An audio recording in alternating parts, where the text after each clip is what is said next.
ยาธิเบาหวานหรือน้ำตาลในเลือดสูงหลายคนยังบ่เข้าใจแจงว่าเกิดมาจากหยังแท้คนส่วนหลายมากขึ้นว่าเกิดมาจากพฤติกรรมการกินน้ำตาลหลายเกินไปของหวานซึ่งเฮ็ดให้ทุกคนกังวลเบิดและยานกลายเป็นความวิตกกังวลแล้วเฮ็ดให้จิตเฮานี่บ่สงบซึ่งว่าที่แท้จริงแล้วเกิดมาจากไขมันนั่นแหละทุกคนซึ่งว่าเป็นหยัง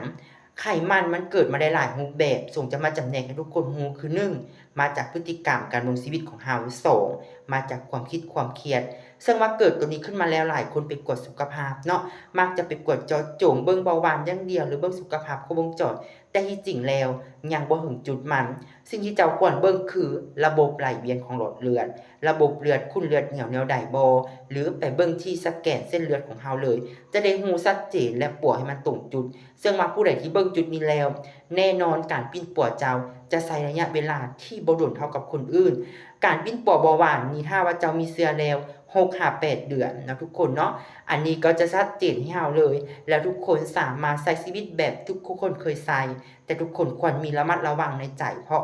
ทุกคนรู้ว่าการที่เป็นแล้วมันออกมันก็ยากฉะนั้นแล้วเฮาจะเฮ็ดแนวใดให้เฮาเองบ่ต้องกินยาแบบเก่าของเฮาตลอดไปและใช้ชีวิตแบบที่ทุกคนอื่นใช้และใช้แบบที่เฮาเคยอยู่ในเมื่อก่อนแบบปกติถ้าเจ้าเป็นคนหนึ่งที่มีครอบครัวหรือญาติพี่น้องที่กำลังเป็นพยานนี้อยู่หรือแม้ห่างตัวของเจ้าสามารถปรึกษาส่งได้เลยเด้อ